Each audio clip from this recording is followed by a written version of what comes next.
मास की रंभा या रमा एकादशी है। दीपावली से 4 दिन पहले आने वाली ये एकादशी अपने आप में बहुत खास होती है क्योंकि ये चातुर्मास की अंतिम एकादशी है और इस दिन भगवान विष्णु की पत्नी माता लक्ष्मी जी के नाम पर ये दिन माना जाता है। और जो भी वैष्णव उपवास रख करके भगवान श्री हरि या महालक्ष्मी का इस दिन पूजन करते हैं, उन पर और उनके परिवार पर भगवान विष्णु की खास कृपा बरसती है और उसे सभी सुखों की प्राप्ति होती है। वह सभी पापों से मुक्त होते हुए अंत में मोक्ष को प्राप्त करते हैं और इस दिन सच्चे मन से विधि विधान से रमा एकादशी का जो भी मनुष्य व्रत करता है, व्रत की कथा पढ़ते हैं, सुनते हैं, औरों को सुनाते हैं, उन्हें सभी पापों से छुटकारा मिल जाता है और मृत्यु के उपरांत विष्णु लोक की प्राप्ति होती है। दरिद्रता घर से दूर भाग जाती है और घर धन धान्य से परिपूर्ण हो जाता है। भगवान विष्णु के निमित्त किए जाने वाले एकादशी व्रत का पालन व्यक्ति को धर्म, अर्थ, काम और मोक्ष चारों पुरुषार्थों की प्राप्ति कराता है। एक राजा की कथा ऐसी आती है जहां मृत्यु उपरांत शोभन को मंदराचल पर्वत स्थित देवनगरी में सुंदर आवास मिला, जहां उनकी सेवा के लिए रंभा नामक अप्सरा जुटी रहती थी। क्योंकि रमा एकादशी के प्रभाव से मृत्यु उपरांत रंभादि अप्सराएं सेवा में रहने लगती है, इसी कारण इसे रंभा एकादशी भी कहते हैं। इस एकादशी में मूल रूप से महालक्ष्मी के रमा स्वरूप के साथ साथ भगवान विष्णु के 8वें पूर्ण अवतार श्री कृष्ण के केशव स्वरूप के पूजन का भी विधान आता है। श्री कृष्ण के केशव स्वरूप का चित्रण अति सुंदर है और इस मनमोहक स्वरूप में श्री कृष्ण यौवन अवस्था में आते हैं तथा उनके बाल लंबे, घने, अति सुंदर हैं। देवराज इंद्र द्वारा रचित महालक्ष्मी अष्टक स्तोत्र के अनुसार देवी का रमा नाम देवी लक्ष्मी के एकादश प्रिय नामों में से एक है। तो इस साल थोड़ा कंफ्यूजन था रमा एकादशी के व्रत को लेकर, क्योंकि एकादशी तिथि प्रारंभ हो गई 16 अक्टूबर को दोपहर से और रमा एकादशी की जो तिथि है वो 17 अक्टूबर को दोपहर को 11:30 बजे पूर्ण होने वाली है। पारण मुहूर्त 18 अक्टूबर को है 6:24 से सुबह 8:41 तक और द्वादशी तिथि पूर्ण होगी 12:18 पर 18 अक्टूबर को। इस दिन सुबह व्रती को चाहिए कि दशमी तिथि से ही पालन करें सभी नियमों का। ओम नमो भगवते वासुदेवाय, ओम नमो भगवते वासुदेवाय या ओम नमो नारायणाय इसका जाप करते हुए सोएं। सात्विक भोजन करें इस दिन भी, दशमी की तिथि को भी सात्विक भोजन करते हुए सोना चाहिए। और एकादशी के दिन सुबह आप उठें, जल्दी उठें, समय से उठकर धरती माता को प्रणाम करें, अपनी हथेलियों के दर्शन करें, अपने घर की मुख्य द्वार की साफ सफाई करके रंगोली आदि लगाएं, तोरण लगा सकते हैं, हल्दी के जल का छिड़काव आदि करें, शुभ चिन्ह बनाने चाहिए आज के दिन। और इसके बाद आप स्नान आदि करके आज के दिन अच्छे सुंदर वस्त्र पहने, लाल पीले सुंदर वस्त्र पहने, कोशिश करें नीले काले वस्त्र इस दिन धारण नहीं करने चाहिए। इसके बाद 1 लोटा जल सूरज भगवान को अर्पित करें। उसी लोटे में जल ले लीजिए, थोड़े काले तिल ले लीजिए, दक्षिण मुखी होकर के अपने पितृ के निमित्त आपको जल अर्पित करना चाहिए। ओम सर्वेभ्यो पितृभ्यो नमो नमः ये बोलते हुए आप पितृदेव को जल अर्पित कीजिए। इसके बाद अपने घर के जो पूजन स्थल है, अगर आप पूजा पाठ करना चाहते हैं, विष्णु भगवान की पूजा करना चाहते हैं, तो आप दक्षिणावर्ती शंख अगर आपके पास अभिमंत्रित है तो इस दिन आपको उसका इस्तेमाल करते हुए पूजन करना चाहिए। भगवान विष्णु की मूर्ति हो, फोटो हो, उसका आप अभिषेक कीजिए। चावल जल डाल के अभिषेक किया जा सकता है या फिर आप पंचामृत का अभिषेक कर सकते हैं या पीले चावलों से भी अभिषेक किया जा सकता है। और इस प्रकार से भगवान विष्णु का अभिषेक करके दक्षिणावर्ती अभिमंत्रित शंख से आप लक्ष्मी माता और विष्णु भगवान का पूजन करें। तुलसी दल अर्पित करें। जो भी भोग आप बनाएंगे इस दिन, आप फल फूल नैवेद्य सब पीले अर्पित करने चाहिए इस दिन। और जो भी भोग लगाएंगे उसमें तुलसी दल अवश्य अर्पित करें। इस प्रकार से भगवान विष्णु का पूजन करके पूजन के बाद आपको अगर उपाय करना चाहते हैं, कोई टोटका धन के लिए करना चाहते हैं, तो आप थोड़े पैसे ले लीजिए, कोई भी कॉइन ले लीजिए। आप चाहे तो चांदी का सिक्का ले सकते हैं या नॉर्मल कॉइन ले सकते हैं और फिर उसको आपको वहाँ रख देना है पूजा करने के पहले ही। और जब संपूर्ण पूजा हो जाए तो इसके बाद उस दिन पूरे दिन आप उसको वहीं रहने दीजिए। अगले दिन सुबह उठा के आप इसे तिजोरी में या धन का कोई कटोरा है या फिर पर्स है तो आप उसमें डाल करके रख लीजिए। इससे धन लाभ होने की ज़बरदस्त संभावना होती है और बरकत नहीं होती तो बरकत भी बढ़ जाती है। और अगर आपके पास कोई चांदी की अभिमंत्रित सिल्ली है तो उसको भी आप रख सकते हैं, वो आपके राहु दोष को भी दूर करता है, साथ ही साथ आपके जीवन में धन धन को आकर्षित करता है। और दोस्तों इसके बाद फिर आपको भगवान विष्णु की आरती उतारनी चाहिए और जो भी भोग आदि लगाया घर के सभी सदस्यों में आपको वितरण करना चाहिए। आज के दिन शाम के समय तुलसी की पूजा का विधान आता है, ध्यान रखना चाहिए दिन में तुलसी पूजन नहीं करना है, यानी जल आदि अर्पित नहीं करना है, टच नहीं करना है तुलसी माँ को। आपको शाम के समय तुलसी पे दिया जलाना चाहिए। तुलसी नामाष्टक का पाठ कर सकते हैं, ओम नमो भगवते वासुदेवाय, ओम नमो नारायणाय। इसका जाप करते हुए आप तुलसी माँ पे दीपक लगाइए और 11 परिक्रमा हो सके तो अवश्य करना चाहिए। और रात्रि में भी आपको जागरण करना चाहिए। आज के दिन नहीं सोने का विधान आता है। कहते हैं आप अपने साथ वैष्णव भक्तों के बीच में बैठ करके जागरण करें, ये अत्यंत फलदायी होता है। और अगले दिन सुबह पारण करना चाहिए। किसी ब्राह्मण हो, गरीब को यथाशक्ति भोजन करा करके, दक्षिणा दे करके फिर विदा करें। इसके बाद ही आप जल ग्रहण करना चाहिए। अगर आप भारी कर्ज में फंस गए हैं तो आज के दिन पीपल की पूजा का भी विधान आता है। पीपल पर मीठा जल चढ़ा करके ओम नमो नारायणाय का जाप करें। वहीं बैठ करके आप लक्ष्मी माँ की स्तुति करें, लक्ष्मी स्तोत्र का, लक्ष्मी सूक्त का पाठ कर सकते हैं। इस प्रकार से ये आपके समय आपके लिए बहुत चमत्कारी रहता है। और अगर सुबह जल वगैरह नहीं चढ़ा पाए तो शाम पे भी आप पीपल के नीचे दिया जला करके इस प्रकार से आप उपाय कर सकते हैं।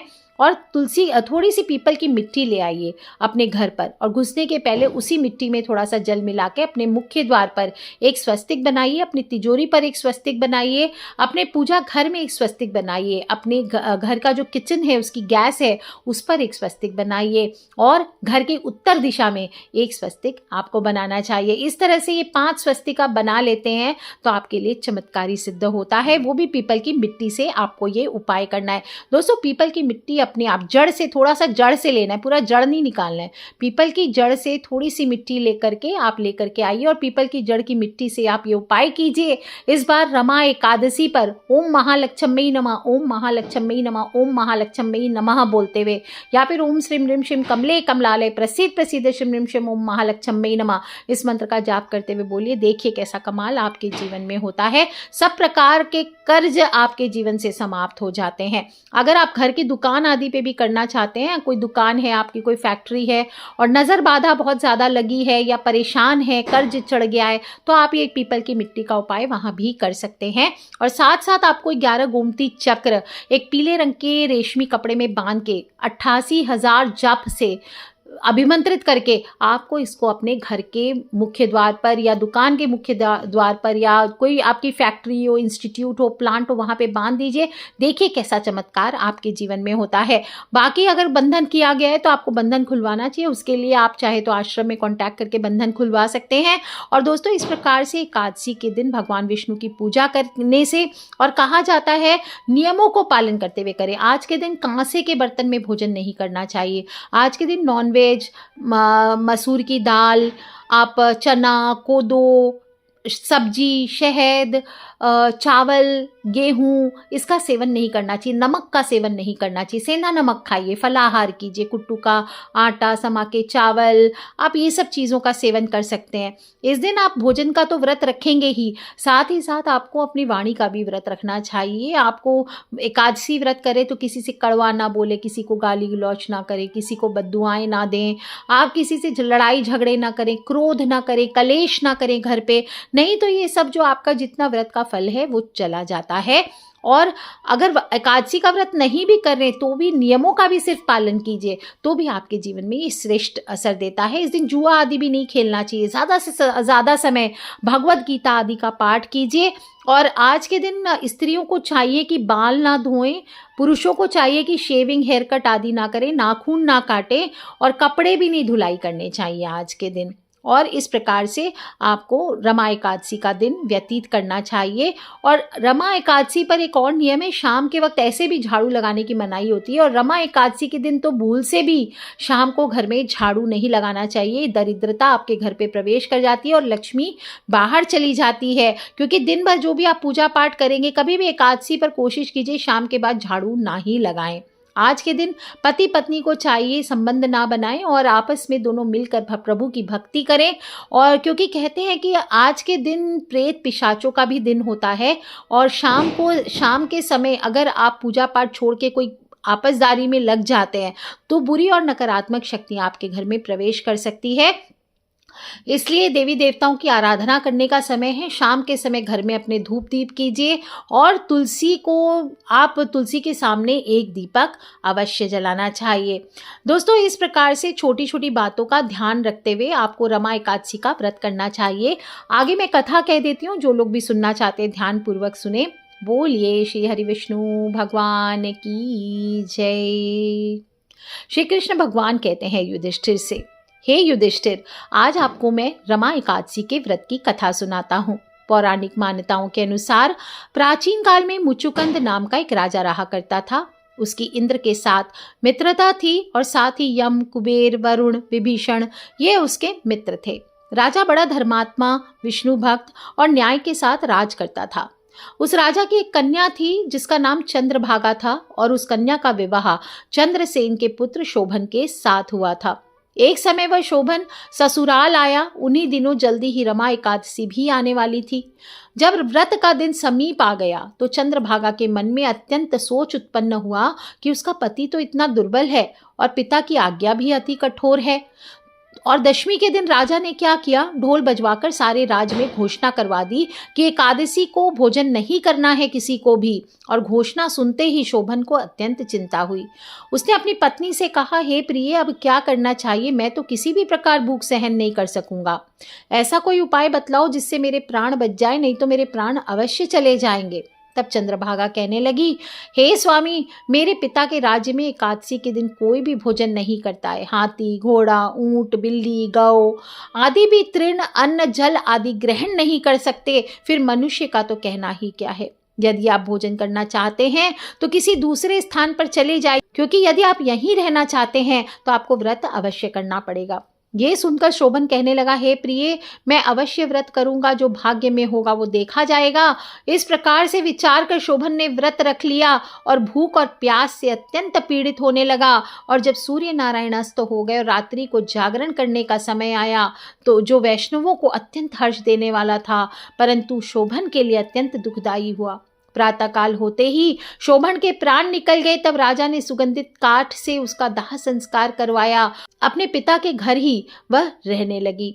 रमा एकादशी के प्रभाव से शोभन को मंदराचल पर्वत पर धन धान्य से युक्त तथा शत्रुओं से रहित एक सुंदर देवपुर प्राप्त हुआ। वह अत्यंत सुंदर, रत्न और वैदूर्य मणि जटित, स्वर्ण के खंभों पर निर्मित, अनेक प्रकार की स्फटिक मणियों से सुशोभित भवन में बहुमूल्य वस्त्र और आभूषणों तथा छत्र और चंवर से विभूषित गंधर्व और अप्सराओं से युक्त सिंहासन पर आरूढ़ ऐसा शोभायमान होता था मानो दूसरा इंद्र विराजमान हो। ऐसा उसे राज्य प्राप्त हुआ। एक समय मुचुकुंद नगर में रहने वाले एक सोम शर्मा नामक ब्राह्मण तीर्थ यात्रा करता हुआ घूमता घूमता उधर जा निकला और उसने शोभन को पहचान कर कहा कि यह तो राजा का जवाई शोभन है। उसके निकट गया। शोभन भी उसे पहचान कर अपने आसन से उठकर उसके पास आया और प्रणाम आदि करके कुशल प्रश्न किया। राजा मुचुकुंद और आपकी पत्नी कुशल से हैं। नगर में भी सब प्रकार से कुशल है, परंतु हे राजन, हमें आश्चर्य हो रहा है। आप अपना वृत्तांत कहिए कि ऐसा सुंदर नगर जो न कभी किसी ने देखा न सुना, आपको कैसे प्राप्त हुआ है। तब शोभन बोला कि कार्तिक कृष्ण की रमा एकादशी का व्रत करने से मुझे यह नगर प्राप्त हुआ, परंतु यह अस्थिर है। यह स्थिर हो जाए ऐसा उपाय कीजिए। ब्राह्मण कहने लगा, हे राजन, यह स्थिर क्यों नहीं और कैसे स्थिर हो सकता है, आप मुझे बतलाइए, फिर मैं अवश्य में यह उपाय करूंगा। मेरी इस बात को आप मिथ्या न समझें। और शोभन ने कहा, मैंने इस व्रत को श्रद्धा रहित होकर किया है, अतः यह सब कुछ अस्थिर है। यदि आप मुचुकुंद की कन्या चंद्रभागा को यह सब वृत्तांत कहें तो यह स्थिर हो सकता है। ऐसा सुनकर उस श्रेष्ठ ब्राह्मण ने अपने नगर लौटकर चंद्रभागा से सब वृत्तांत कह सुनाया। ब्राह्मण के वचन सुनकर चंद्रभागा को बड़ी प्रसन्नता हुई और वह ब्राह्मण से कहने लगी, हे ब्राह्मण, यह सब बातें आपने प्रत्यक्ष देखी है या स्वप्न की बात कर रहे हैं? ब्राह्मण कहने लगा, हे पुत्री, मैंने महावन में तुम्हारे पति को प्रत्यक्ष देखा है, साथ ही किसी से विजय न हो ऐसे देवताओं के नगर के समान उनका नगर भी देखा है। उन्होंने यह भी कहा है यह स्थिर नहीं है, जिस प्रकार वह स्थिर रह सके सो उपाय करना चाहिए। तब चंद्रभागा कहने लगी, हे विप्र, तुम मुझे वहां ले चलो, मुझे पति देव के दर्शन करने की तीव्र लालसा है। मैं अपने किए वे पुण्य से उस नगर को स्थिर बना दूंगी। आप ऐसा कार्य कीजिए जिससे उनको हमारा संयोग हो जाए, क्योंकि वियोगी को मिला देना ही महान पुण्य होता है। यह बात सुनकर ब्राह्मण चंद्रभागा को लेकर मंदराचल पर्वत के समीप वामदेव ऋषि के आश्रम पर गया और वामदेव जी ने सारी बात सुनकर वेद मंत्रों का उच्चारण कर चंद्रभागा का अभिषेक किया। तब ऋषि के मंत्र के प्रभाव और एकादशी के व्रत से चंद्रभागा का शरीर दिव्य हो गया और वह दिव्य गति को प्राप्त हुई। इसके बाद बड़ी प्रसन्नता के साथ अपने पति के निकट गई और अपने प्रिय पत्नी को आते देखकर शोभन अति प्रसन्न हुआ और उसे बुलाकर अपनी बाईं तरफ बिठा लिया। चंद्रभागा कहने लगी, हे प्राणनाथ, आप मेरे पुण्य को ग्रहण कीजिए। अपने पिता के घर में जब मैं 8 वर्ष की थी तब से विधि पूर्वक एकादशी के व्रत को श्रद्धा पूर्वक करती आ रही हूँ और इस पुण्य के प्रताप से आपका यह नगर स्थिर हो जाएगा। यह समस्त कर्मों से युक्त होकर प्रलय के अंत तक रहेगा। इस प्रकार चंद्रभागा ने दिव्य आभूषणों और वस्त्रों से सुसज्जित होकर अपने पति के साथ आनंद पूर्वक रहने लगी। पुराणों के अनुसार रमा एकादशी व्रत कामधेनु और चिंतामणि के समान फल देती है और ये व्रत करने से समृद्धि और संपन्नता बढ़ती है, जिसके प्रभाव से हर तरह के पाप खत्म हो जाते हैं। मृत्यु के बाद विष्णु लोक की प्राप्ति होती है। अगर लक्ष्मी कृपा चाहिए या पापों से मुक्ति चाहिए तो रमा एकादशी से बढ़िया शुभ दिन नहीं है और रमा एकादशी व्रत के प्रभाव से समस्त पाप नष्ट हो जाते हैं। यहाँ तक कि ब्रह्म हत्या जैसे महापाप भी दूर होते हैं और सौभाग्यवती स्त्रियों के लिए यह व्रत सुख और सौभाग्यप्रद माना गया है। हे युधिष्ठिर, व्रती को ईश्वर के चरणों में इस व्रत को करने से स्थान मिलता है और एकादशी व्रत के इस महात्म्य को सुनने मात्र से वाजपेयी यज्ञ के बराबर फल प्राप्त होते हैं। जो फल सूर्य एवं चंद्र ग्रहण पर कुरुक्षेत्र और काशी में स्नान करने से, दान करने से, भगवान विष्णु के पूजन से मिलता है, संसार रूपी भंवर में फंसे मनुष्यों के लिए इस एकादशी का व्रत और भगवान विष्णु का पूजन अत्यंत ही आवश्यक है। स्वयं भगवान ने यही कहा है कि रमा एकादशी व्रत से जीव कुयोनि को प्राप्त नहीं होता। अतः एकादशी का व्रत करके के सभी मनुष्यों को चाहिए आज के दिन नियम पूर्वक, भक्ति पूर्वक तुलसी दल भगवान विष्णु को अर्पित करके पूजन करे और इस व्रत की कथा का श्रवण करे, अपने परिवार वालों को सुनाए, अपने बंधु बांधवों को सुनाए और इस प्रकार से व्रत संपूर्ण करने से संसार के समस्त पापों से मुक्ति मिलती है। तो बोलिए श्री हरि विष्णु भगवान की जय, लक्ष्मी मैया की जय, आज के आनंद की जय।